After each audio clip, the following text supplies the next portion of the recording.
सत श्री अकाल। मैं स्नेह चोपड़ा। फेसबुक और यूट्यूब पे आपका स्वागत है।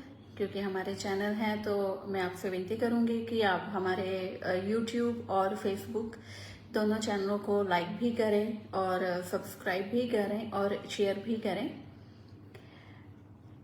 आज मैं लाइव हुई हूँ। जो हमारे पहलवान हैं उन्होंने धरना दिया हुआ है दिल्ली के अंदर जंतर मंतर पे, सब जानते हैं इसके बारे में। कल कैंडल मार्च भी हुआ था, करनाल के अंदर भी कैंडल मार्च हुआ था, इसको लेके कुछ लोगों ने किया था। लेकिन जंतर मंतर पे जो लोग धरना दे रहे हैं उसमें जो हैं खिलाड़ी हैं, रेसलर हैं बड़े बड़े जिन्होंने मेडल्स जीते हुए हैं देश के लिए, ओलंपिक मेडल विजेता है उसमें बजरंग पुनिया जी, उसमें डबल वर्ल्ड चैंपियनशिप मेडलिस्ट है विनेश फोगाट जी, और एकमात्र ओलंपिक मेडल विनर हैं साक्षी मलिक जी। ये भारत के जो हैं बहुत ही बड़े रेसलर हैं जिन्होंने देश को मेडल दिलवाए हैं। लेकिन नाइंसाफी इनके साथ भी हो रही है। वैसे तो जनता में सबके साथ ही नाइंसाफी इस टाइम पे हो रही है, अगर देखा जाए तो कहीं किसी चीज को लेकर तो कहीं किसी चीज को लेकर। लेकिन अब जो मामला आया है वो रेसलर की तरफ से आया है कि वो जहाँ पे कोचिंग लेते हैं, जो फेडरेशन है वहां पर उनसे अभद्र व्यवहार किया गया, और जो है उसके प्रेसिडेंट हैं उन्होंने ये अभद्र व्यवहार उनके साथ किया है। जो जिनका नाम ब्रजभूषण जी है, जिनको आप सब जानते हैं कि वो एमपी ब्रजभूषण शरण जी जो हैं वो 2011 से लगातार 3 बार रेसलिंग फेडरेशन जो है उसके अध्यक्ष चुने जा चुके हैं, और गुस्से और काफी गर्म मिजाज के वो हैं। अब गुस्सा और गर्म मिजाज होना एक अलग बात है, लेकिन रेसलर के साथ जो हमारे युवा है, जो हमारे चैंपियंस हैं, जो मेडल लाते हैं देश के लिए, उनके साथ दुर्व्यवहार करना मेरे ख्याल से ना तो वो गर्म मिजाज में आता है, जायज आता है उसमें, ना ही वो गुस्से का जो है उसमें जायज उसको ठहराया जा सकता है। कड़ी मेहनत के साथ वो मेडल लेकर आते हैं, दिन रात एक करके वो सब कुछ भुला के वो मेडल लेकर आते हैं। लेकिन उनके साथ जो फेडरेशन के अंदर ही दुर्व्यवहार होता है, गलत व्यवहार किया जाता है, तो ये वाकई में देश के लिए काफी शर्म की बात है। देश के लिए, क्योंकि मेडल जो आते हैं वो देश के लिए आते हैं, तो इसलिए अगर शर्म की बात है तो वो भी देश के लिए शर्म की बात है। अब इसके लिए बहुत सारे लोग हैं वो पहुंच रहे हैं जंतर मंतर पे, कभी कोई जाकर, हालांकि जो बजरंग पुनिया जी हैं उन्होंने साफ किया है कि हमने किसी को भी नहीं बुलाया है, क्योंकि ये जो है राजनीतिक मसला नहीं है, ये पहलवानों का मसला है, खेल का मसला है, फेडरेशन का मसला है, तो इसमें राजनीति अगर ना हो तो वो ज्यादा बेटर है। लेकिन सब वहां पर जा रहे हैं, उनको समर्थन दे रहे हैं। अभी हाल ही में कल की बात है कि वहां पे राकेश टिकैत जी भी गए हुए थे।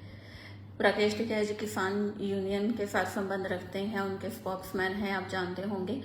लेकिन उन्होंने जो कहा वो एक बहुत ही बड़ी बात कही कि हमें तो एक्सपीरियंस है 13 महीनों का धरने का, क्योंकि किसानों ने, आपको याद रहे कि शंभू बॉर्डर पर धरना दिया था और 13 महीने वो धरना चला था। वहीं पर किसान जो थे वो दिन रात डटे हुए थे, और 13 महीने के बाद ही वो घर लौटे थे अपनी मांगे मनवाने के बाद। और अभी जो उन्होंने कहा है राकेश टिकैत जी ने, उन्होंने कहा है कि 41 दिन की तो हम सरकार को टेबलेट देते हैं, उसके बाद देखेंगे कि क्या होता है। अगर 41 दिन के अंदर अंदर ये जो मामला है इसको सुलझाया नहीं गया, पहलवानों की सुनवाई नहीं हुई, उसकी एफआईआर हो चुकी है। हालांकि सुप्रीम कोर्ट ने फटकार लगाई कि एफआईआर क्यों नहीं हो रही है, तो एफआईआर भी हो गई उसमें, लेकिन अभी तक उसकी गिरफ्तारी नहीं हुई है। अब ब्रजभूषण जो एमपी भी रह चुके हैं, फेडरेशन के चेयरमैन वहां के जो अध्यक्ष हैं वो रह चुके हैं, तो उनकी अभी तक गिरफ्तारी क्यों नहीं हुई है? तो इसका आंसर शायद एक हो सकता है कि वो बीजेपी की शरण में हैं।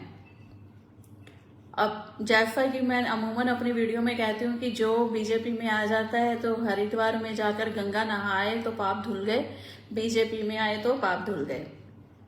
तो कोई भी है, कोई भी गुनाह किया हो, कुछ भी किया हो, आपने निहायत ही मुझे लगता है कि सोशल मीडिया पे ऐसे वर्ड मैं नहीं यूज कर सकती हूँ।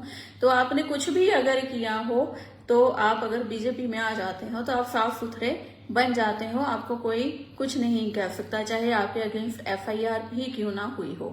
अब बृजभूषण शरण जो है उनके खिलाफ एफआईआर हो चुकी है, बट अभी तक उनको जो है गिरफ्तारी नहीं हुई है। वो क्यों नहीं हुई है ये तो या तो बृजभूषण जी बता सकते हैं या फिर बीजेपी के जो उनके कर्ता धर्ता हैं वही बता सकते हैं कि ऐसा क्यों है।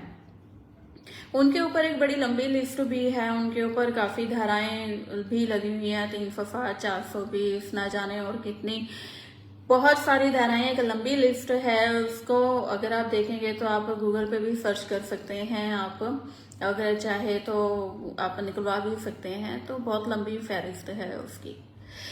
अब फेडरेशन का जो सलूक है वो कैसा रवैया है, ये तो जब आए हैं पहलवान धरने पर बैठे हैं जंतर मंतर पे तो सारे देश के सामने उजागर हो गया है कि हमारे देश में पहलवान हर फील्ड में, अगर हम बात करें ओलंपिक में जाने वाले हर बच्चे की यही गाथा होती है, हर इंसान की यही गाथा होती है कि हम मेहनत करते हैं, अपने घर से पैसा लगाते हैं, हमें कुछ भी नहीं मिलता है सरकार की तरफ से। सरकार वादे तो बहुत करती है, बातें बहुत करती है, बखान बहुत करती है, लेकिन हमें मिलता कुछ नहीं है। हम अपनी मेहनत से जब आगे जाते हैं तब जाकर जब हम मेडल के लिए आगे जाते हैं तो मेडल जो है वो सरकार रख लेती है, क्योंकि वो देश की प्रॉपर्टी हो जाता है।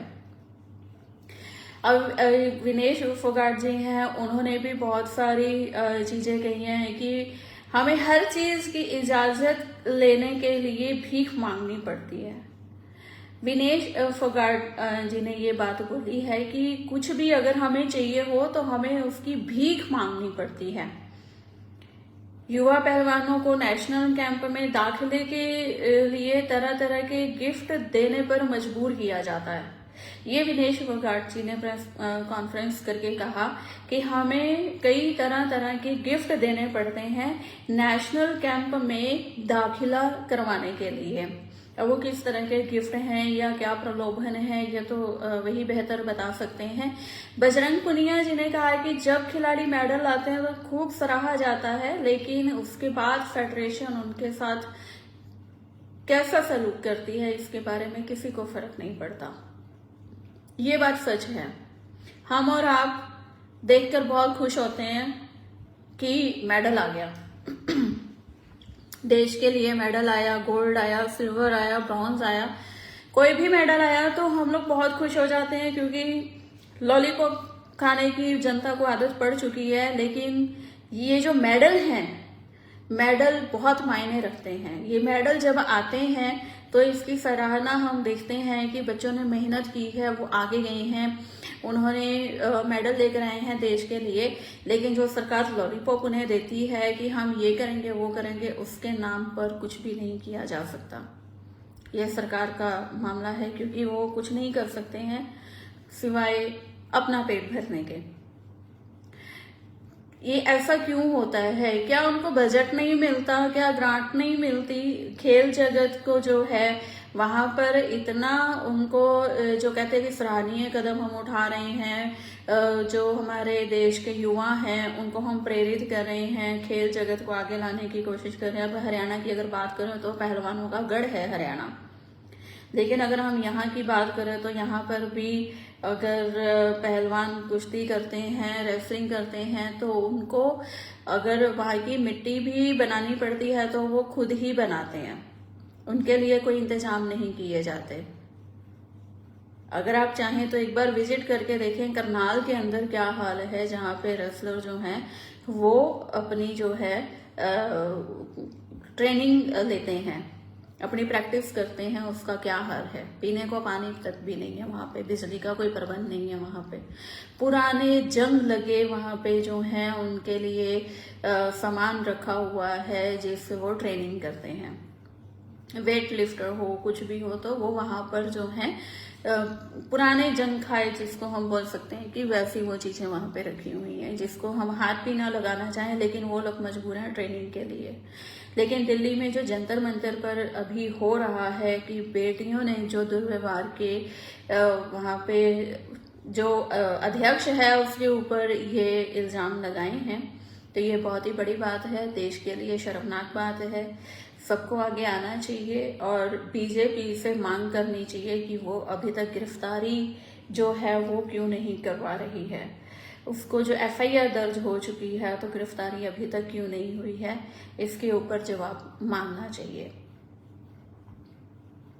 इसमें बहुत सारी चीजें भी हैं, जैसे कि वहां पर जाते हैं नेशनल कैंप में दुर्व्यवहार है, यौन शोषण के आरोप लग रहे हैं, पॉक्सो एक्ट इसमें आ जाता है, जिसके लिए हमारी सरकार कहती है कि हाँ विपक्ष के लिए तो खैर वो सभी धाराएं बहुत जल्दी लग जाती हैं, बहुत जल्दी से जेल भी हो जाती है, बहुत जल्दी से एफआईआर होकर, एफआईआर चाहे हो ना हो, कंप्लेन के ऊपर भी पुलिस जो है वो घर पे उठाने के लिए पहुंच जाती है, क्योंकि ऊपर से ऑर्डर होते हैं। पुलिस का भी इसमें कोई हम कहेंगे कि बात नहीं करनी चाहिए, क्योंकि उनको तो जो आदेश मिलते हैं उन्हें करना पड़ता है।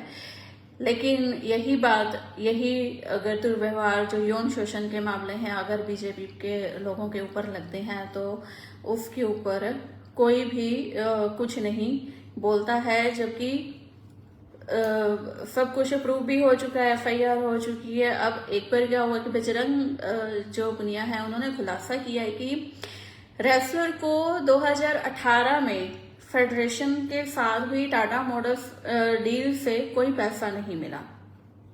रेसलर्स के लिए वो पैसा था पर उनको कोई पैसा नहीं मिला। इसके अलावा WFI ने, फेडरेशन ने जो है एक रूल भी लागू किया है कि कोई भी पहलवान है, कोई भी रेसलर है, वो निजी स्पॉन्सरशिप में या किसी एडवर्टीजमेंट में अगर वो काम करता है, जैसे बहुत खिलाड़ी हैं, अब क्रिकेटर हैं, उनको मुझे नहीं लगता कि फेडरेशन से इजाजत लेने की जरूरत पड़ती है। अगर कोई फिल्म करते हैं, ऐड करते हैं, कुछ भी करते हैं, तो कहीं के ब्रांड एम्बेसडर बनते हैं, तो उनको कहीं का भी कोई जरूरत नहीं पड़ती है वहां से परमिशन लेने के लिए। लेकिन जो पहलवान हैं, हमारे रेसलर हैं, उनको अगर कोई एडवर्टीजमेंट में काम करना है, कोई निजी स्पॉन्सरशिप में उनको लेके जाना चाहता है, तो फेडरेशन से उनको इजाजत भी लेनी पड़ती है, पैसा भी नहीं मिलता है, वहां से यौन शोषण भी होता है, वहां पर दुर्व्यवहार भी होता है और वो निजी कोई काम भी नहीं कर सकते हैं। तो ऐसे में जो है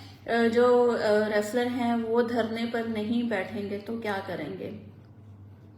देश के लिए मेडल लाना उनकी एक जज्बा है, वो करते हैं, चाहे उनको खुद से ही खर्चा करना पड़े, खुद से उनको सब कुछ तैयारियां करनी पड़े, लेकिन उनके अंदर जज्बा है तो वो करते हैं। लेकिन अगर फेडरेशन की बात करें तो आज ये उजागर हो चुका है पूरे देश के अंदर, तो क्या शायद पूरे वर्ल्ड वाइड में ये जा रहा होगा मैसेज कि खेल एसोसिएशन जो है, फेडरेशन जो है, वो किस तरह का व्यवहार अपने खिलाड़ियों के साथ करते हैं, किस तरह का व्यवहार वो रेसलर के साथ करते हैं। जहां पर यौन शोषण के जैसे जो हैं उनके ऊपर इल्जाम लग रहे हैं, कहीं ना कहीं कोई हकीकत होगी तभी ये इल्जाम लग रहे हैं, वरना कोई भी लड़की उठकर सड़क पे नहीं बैठ जाती है कि मेरे साथ ऐसा हुआ। हमारी बेटियां जो देश की हैं, देश के लिए अनमोल हैं, जिन्होंने मेडल लेकर आई हैं, वो आज धरने पर बैठने को मजबूर हो गई हैं इल्जाम लगाकर यौन शोषण के। तो ये बहुत बड़ी बात है, हम सबको ये सोचना चाहिए, हम सबको उनका साथ देना चाहिए, क्योंकि बेटियां सबके लिए बराबर होती हैं। मैं इसके लिए ही नहीं बोल रही हूँ कि सिर्फ बेटी है तो वो कर रही है तो उसके लिए करना चाहिए, लेकिन देश को एकजुट होना पड़ेगा, अन्याय के खिलाफ बोलना पड़ेगा। ये हम सबके लिए अच्छा होगा, हमारे आने वाले जो जनरेशन है उसके लिए बहुत अच्छा होगा। वो सुरक्षित महसूस करेंगे अगर आज हम अन्याय के खिलाफ बोलेंगे, वरना वो भी आने वाले टाइम में यही कहेंगे कि जो लोग चले गए हैं उन्होंने हमारे लिए एक भ्रष्टाचार के अलावा, यहाँ का जो है माहौल, उसके अलावा कुछ नहीं छोड़ा। तो ये सोचना हम सबका काम है, हम सबकी जिम्मेदारी है कि हम अन्याय के खिलाफ हम बोलें, आवाज उठाएं और एकजुट होकर इस पर बात करें। अगर आपको ये वीडियो अच्छी लगी हो तो आप प्लीज इसे शेयर कीजिए और कमेंट कीजिए और लाइक भी कीजिए। धन्यवाद।